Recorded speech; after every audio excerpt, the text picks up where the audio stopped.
And book 2, the adventure takes off. This is Jocelyn Stevenson, the creative force behind generations of children's storytelling, from Sesame Street and the Magic School Bus to Bob the Builder and Fraggle Rock. Now a new adventure begins. We sat down with her to learn about all things the Waterubas. How would you describe book 2? Book 1 sets it all up, gives us the beginning of an adventure, and book 2, the adventure takes off. There's more characters because we meet all of Miriam's family. Book 2 is an adventure in a way that book 1 started to be, but book 2 carries it on. You've said that the Waterubas aren't creatures who live in water, they are water. So why was that distinction so important when you were building this world? It was actually an epiphany for me when I realized, because if you're doing creatures who live in water, then the creatures have their own characteristics and then they're separate from water. And I realized, no, they've got to be water. So that if you have a glass of water and you held it up, you'd see nothing but water, and then out of it would come a Wateruba.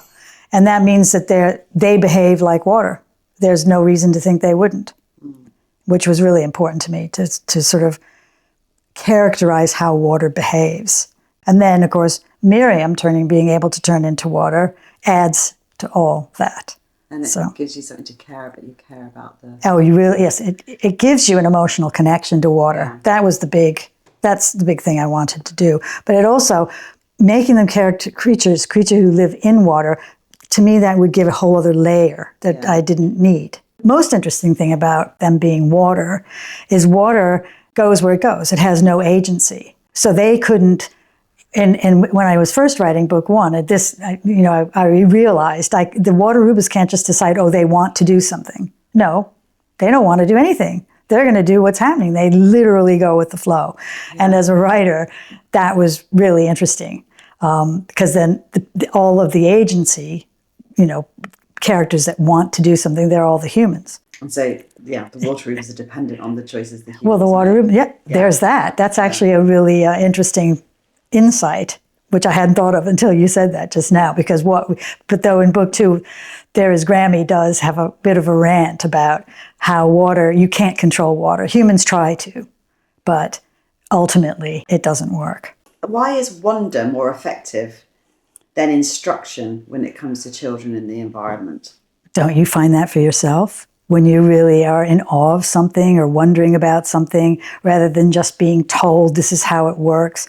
It's all the teachers I had when I was growing up, the ones that just made things magical and made them, just made you appreciate how amazing the planet is and how amazing these things are. They were all the most to me, those are the things I remember. And so, that's always been my approach. I still walk around wondering about, how does a tree do that? Or, and this snow, it's coming out of the sky. All that. And kids wonder naturally. Yeah. Yeah. And why is water such a great storyteller for our planet? Because it's everywhere and it connects everything. And there's no one on the planet, nothing on the planet that doesn't need it to survive.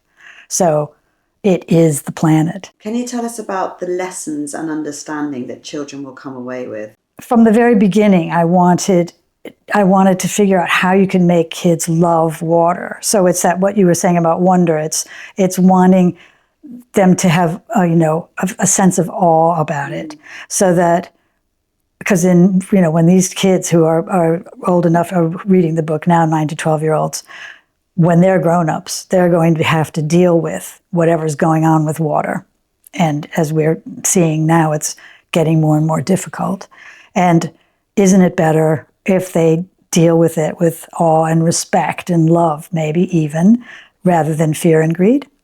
Wouldn't that be better for the water, all of us, and the planet? That's my thinking. So they come away caring about water and sort of feeling like they have some ability to change. Yeah, I hope so. Yeah, it's going to be once more kids get to read the book and I get to read the books, and I have an opportunity to talk to kids about it, I'll be so interested to hear how it's affected them and how it's changed what they're thinking and what they thought about water before and now. So, what were you excited to explore in book 2 that you couldn't fully explore in book 1? that's a good question. The relationships. And again, I don't want to give away too much, but because the human relationships, because in book 1 we had Grammy, whom I adore, and Miriam and Brad and Samir, and Uncle Eddie. That's basically, And in book 2 there's more, and it was much more fun. It was fun to broaden the world that way. Who are some of those characters, additional characters? Can I say without giving anything away? We meet all of Miriam's family. Her father in book 1. She's on her own. She stayed with her grandmother because her mother. They think her mother's dead. Everybody but Miriam thinks her mother is dead, and so she stayed with Grammy. She said because she wanted to keep Grammy company, but it was because she wanted to be there when her mother came home. She was absolutely sure her mother would come home. So. And the reason she's on her own is she didn't go to France. That's what happened. I should have remembered to say that. Her father went to France for his job. He has a YouTube channel called Wackier Than You Think, and it's all about real science, but it's sort of the edge of science. And he finds these strange beasts that he records, and he does anyway. He was working in France, and he took the boys. Miriam has 3 brothers. Albert, who's her older brother, then comes her, then Jeff, and then Eric. And so in book 2, they come back from France. Her father, whose name is Gary, and Albert and Jeff and Eric come back. And the other thing is, which I didn't say in book 1 because there was no reason to, her brother Jeff has cerebral palsy. And so that's an interesting thing to explore too, in the relationships in the family. And I love him a lot. That was fun. So what else I say? It's mostly when I think about it, it's mostly and also it's interesting writing book 2. I didn't know so much what was going to happen. So it was really interesting as I was writing it, the way things unfolded. And the way the relationship between Miriam and the Waterubas unfolded. I had no idea where it was going to go when I started. So, did you always know that the grandparent relationship was going to be a key one, though? And why is that such an important relationship? Because why have you made that such an important relationship? Well, because I've had the experience myself now. It's so different. Other people who know this will recognize this. It's so different than your own children when it's your grandchild. It was writing something I knew. The relationship that Miriam and Grammy have, I love it. So it comes from my experience. And also intergenerational relationships I think are really important. I was reading just yesterday about these old people's homes. I think there was one outside of Japan they were talking about, but there's also other ones where they're combined with a preschool. Oh, really? Yeah. So there's the kids come in every day. They have favorite people and there's these relationships. Isn't that great? Yeah. They tell you to write what you know. Yeah. And I can honestly write that from, I don't have to imagine what it would be like to have a grandchild or what that relationship might be. Not that I wouldn't if I didn't. That's not what I'm saying. But I can actually have had the experience, and I have 2 other grandchildren. Not to leave them out of the situation, but Ismay I really knew from the very beginning. A day I was there 24 hours with him when she was born. Do you think it's even more important, that relationship, given that we're living in such a digital age and kids are on phones all the time, that actually a grandparent who has more time perhaps and less, is able to kind of really help them access their imagination? Oh yeah, very important. My a key moment with Ismay when she was 3 years old or whatever, and she was coming here once a week. She called it Gamma Monday and I called it Ismay Monday, and she was sitting right here actually, and she said, "Gamma, I'm bored," and I said, "You can't be bored. You have an imagination." She went, What's imagination? And I said, "Ismay, look, the sofa, it looks like it's going towards the door." And then she went into it immediately and went, "I think it's going to fly." And so we wrote a series of stories together over the couple of years when she was still coming every day. Once a week, called The Flying Sofa. Oh, brilliant. Maybe that's the next publishing project. If a teacher or parent is choosing book 2 for a child, what would you like them to know about what this story offers?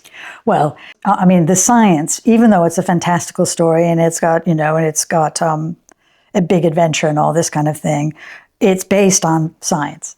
And I did a lot of research because having done this program called the Magic School Bus years ago, the science was always real science and not pushed too far.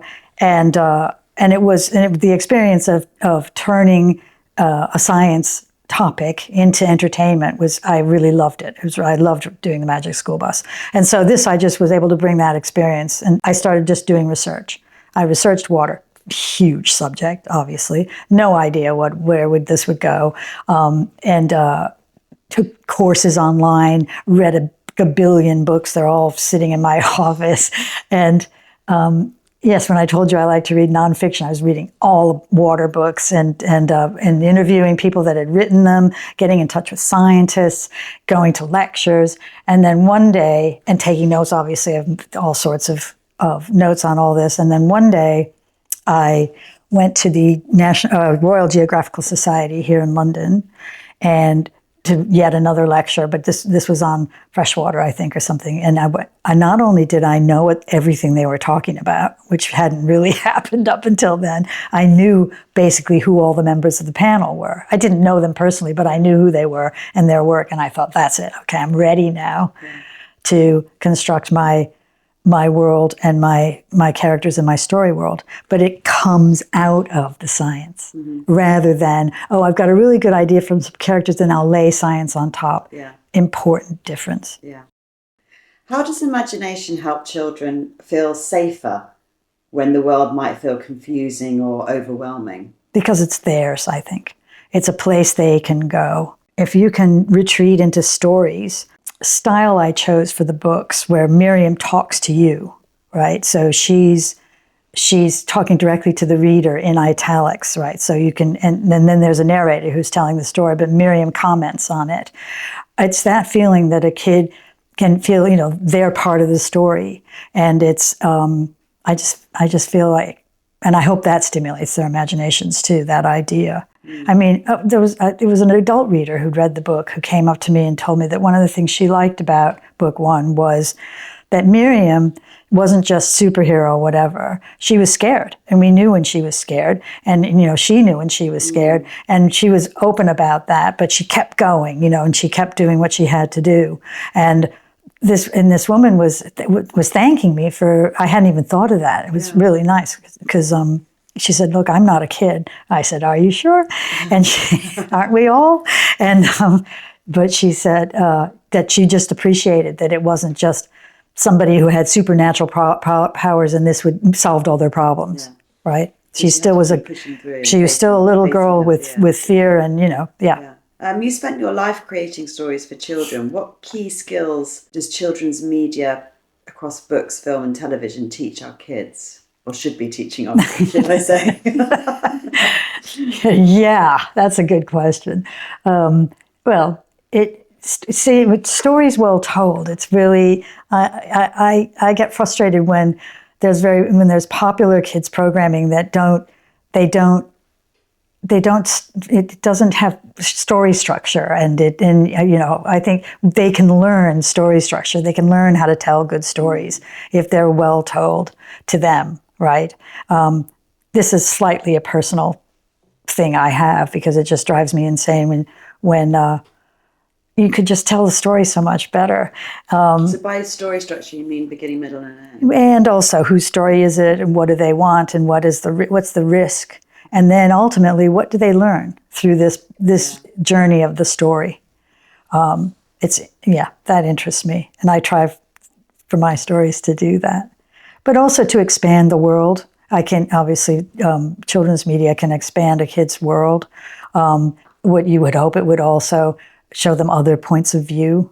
And sometimes that comes through animals or whatever, but the idea that there's other people or there's other entities we share the planet with that also have their own point of view. Not your reality is not everybody's reality. It's all those kinds of ideas. And people, as you explored in book 2, with different needs and different That's right. abilities Yeah. as well. Why do you think it's important for children to see cooperation and community reflected in their stories? So important for that, and not to, because it just feels like there's just so much, let's put it this way, disregard for other people's feelings, and also just not the idea that if you're better with other people. I mean, I love to collaborate. I never understand if people don't want to collaborate, because you just feel like somebody else's brain on it is so much, it gives you so much more.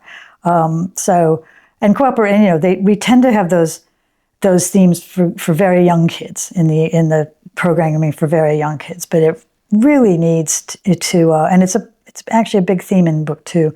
It really needs to be something that we keep talking about: community and cooperation, collaboration, all the C's. Yeah. Most adults can remember a book that shaped them. Why do you think children's stories have that power to impact someone's life so much? And what was your favourite book growing up? Yeah, I had several books. With that question, I knew you were going to ask me that question. I had to look up which books that I really loved.